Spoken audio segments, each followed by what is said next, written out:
はい、皆さん、こんにちは。漫画家の下本慎です。あやすです。よろしくお願いします。ということで、今日はですね、初心者の方向けに、ペン一本でうまく書く方法を教えたいと思います。ペン一本。そう、ペン一本。まあ、ほら、最初は誰だってペン一本からのスタートじゃない。まあ、鉛筆一本的なことでしょ。そう。デジタル画材持ってない人とかも初心者の人はいっぱいいると思うし、まあ、ペン一本だったら誰でもね、すぐ始めれるから、まあ、一番いいなっていうのと、あとなんか逆にカラーのイラストに飽きてきちゃった人とか。なんか新たな自分の表現の幅を見つけたい人にもおすすめのやり方です。まあ何より漫画家じゃん、私。やっぱ漫画って基本はさ、最近フルカラーの漫画も増えたけど白黒だから、まあこれ代々漫画家の世界で伝わってきたいろんな技法があるのよ。ペン一本で表現する。なるほど。それを皆さんに教えたいと思います。それでは早速やっていきましょう。はい、ということで、今日は今ここに特に何もね、色味のないシンプルなね、S 君が書いてありますけど、この S 君をペン一本でより上手くしていきたいと思います。ただペン一本って言っても、使うペンはこちらのプロッキー。何でもいいんだよ。好きなペンでいいんだけど。ボールペンとかでもいい？ボールペンでもいいよ。あとね、できたら消せるもの。私はだからシャーペンと消しゴムです。まあ鉛筆とかでも構いません。消せる画材を1個用意してください。これだけあれば今日は OK です。じゃあまず早速その1、線に強弱をつける。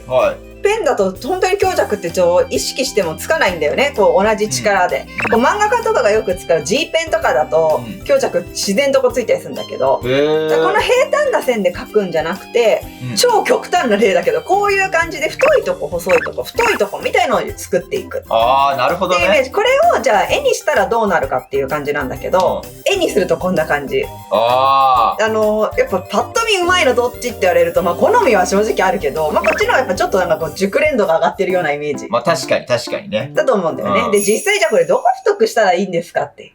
私、それあるわ。これ永遠のテーマ。私もでもこれ難しい。多分正解なくて、別に何だっていいよ。線にルールないから。ただ、まあ、初心者でも簡単に線を太くしやすい場所を今この S 君で教えていきたいと思います。なるほど。まず、線を太くするのにおすすめ。ちょっとこの輪郭のほっぺあたりの縁。やってる人ほとんどいっぱいいると思うけど、このまぶただよね。もうここちょっと私もやってたけどね、無意識に。でも下本先生いつもそこ太いね。ここはやっぱ太い人多いと思う。で、二重の上の線を細くみたいなね。でね、あとこの首の付け根あたりってさ、人の影が落ちるじゃん。その影を斜線でススって描いてってもいいし、ちょっと線みたいな感じで黒く玉りにしてもいいなと思う。ここら辺とかもこうやってちょっと影になるようなところとかをちょっと太めにしてあげるっていうのがやりやすいかな。あとはこのね、外側のアウトラインの線。このアウトラインの線を全部を太くするっていうよりか、一部ちょっと太くしてってあげる。そうすると、絵としてね、なんかまとまりが出やすいと思います。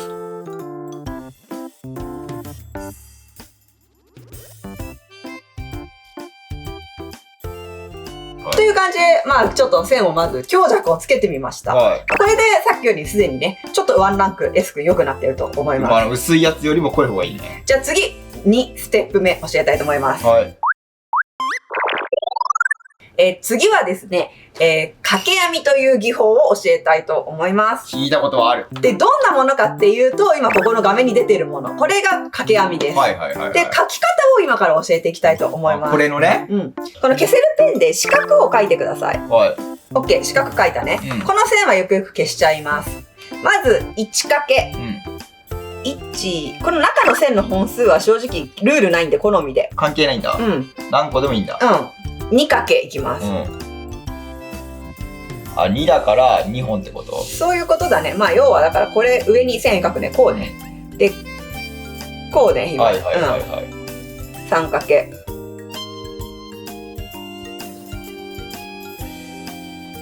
こうだね。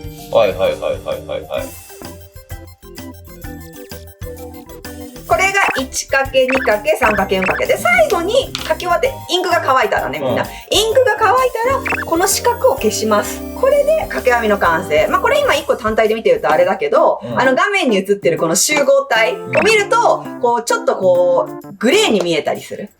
で、どんどんこれが多くなるほど黒く見えて、こっちの方が薄く見えるっていうイメージです。で、つなげていくとグラデーションができるので、早速じゃあこれをこの S 君の髪の毛でグラデーションでやってみたいと思います。掛け網を使ってやっていきたいと思います。まずはさっきの四角をね、描いていきます。いっぱい S 君の頭に。これは描けない人は、描ける人は別にこれをしなくてもいいでしょ。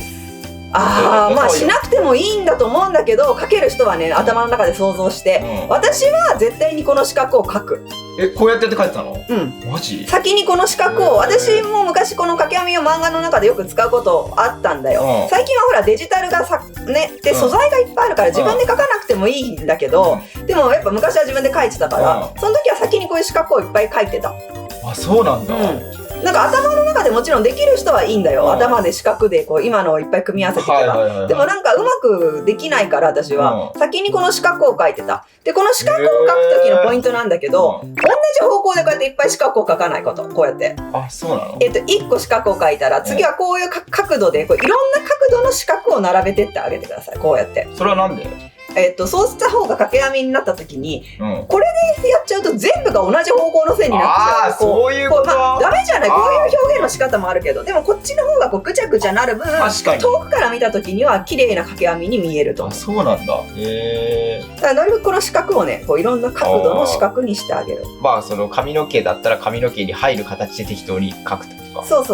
イメージとしてちゃんとなんとなくラインを決めておこう。この辺で、4×3×2×1× にしていきたいと思います。いや上からこうどんどんちっちゃく少なくしたんです。そういう感じで、薄く下の方が薄くっていう風にしていきたいと思います。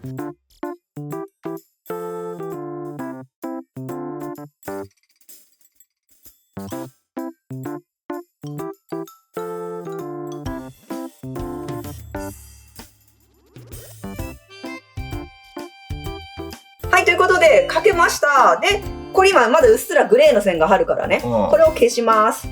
もう元々あったね、四角はもうわかんないね、もはやね。わかんない。そしたらこんな感じになります。遠くから見れば結構グラデーションに見えるんじゃない？見える。上が濃くて下が薄いでしょ。すごい凝ってる感じになってると思います。すごい。ちなみに書いてる最中に S 君に聞かれたんだけどね、ドラえもんとか昔の藤子先生が言ってたドラえもんなんかはわりかしこのずーっと同じ方向で線引いてあるの。こういう掛け網であって、こう縦線がずーっとみたいな。まあいろいろやり方としてはある。だからもうこういう掛け網の表現もあるけど、ずっと縦でずーっと引いていくとかもあり。横でずっと引いていくとか。そう、ただね、ルールとして途中で絶対線の向きぐちゃぐちゃしない方がいい。ちゃんと一回やったなら、この線をもう均一に絶対同じ方向に引いた方がいい。無事だ。でもそれもう本当にやりまくってるうちにって感じか。まあだから個人的には短い線の方が素直にスッスッスッって書きやすいから、こっちは難しいね。私的にはこれの方が結構大変な気はします。じゃあ次、最後のポイントを教えたいと思います。最後はですね、点描です。聞いたことない。点描初めて聞いた。じゃあもう一回、四角描いていきます。なんだ点描って。でも点描はもう簡単です。言ったまんまなんだけども。その通り。点描だから。ただひたすら点を打っていく作業です。こういう感じね。ちょっと大きいけどね。短いけど、これを今ちょっとここに書いてね、どんな回みんなに見せるね。こんな感じです。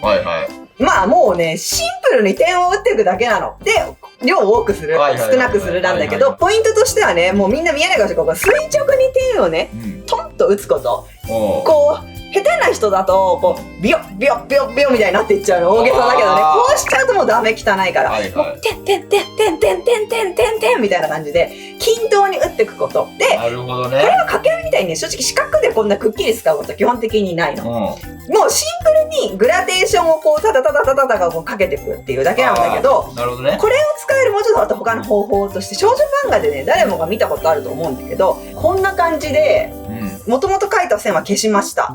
で、縁のところを濃く、外に向かって放射状に細く、みたいにすると、こう雰囲気がほわーんってなるような、こう、素材、なんて言えばいいかな、なんて言えばいい、こういうのってニュアンスだから、これで使うって正解はないんだけど、だからときめきのシーンとか、ほわほわしたシーンとかにある模様、みたいにもできたりします。キラキラしてる時に出てるやつか。とかそういう感じ。なんかこう、これもぜひ覚えておくと、こう、すごい絵の表現が広がるので。ということで、これでちょっと S 君の服にね、デザインを点描を打っていきたいと思います。服にちちょっと難しいからあれだけど、こう T シャツの柄を点描にしたいと思います。へえ。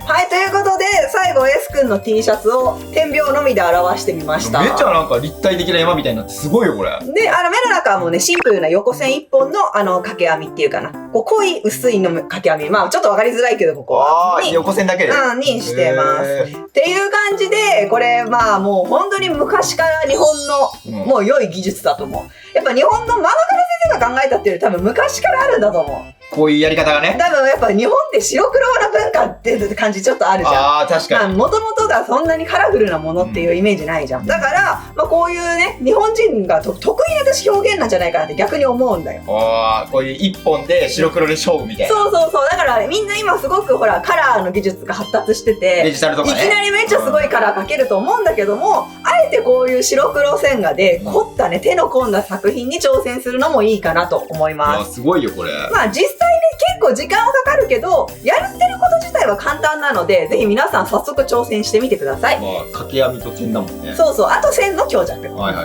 はい。よろしかったらチャンネル登録と高評価ボタンもよろしくお願いします。ではまた他の動画でお会いしましょう。漫画家の下本慎と。バイバーイ。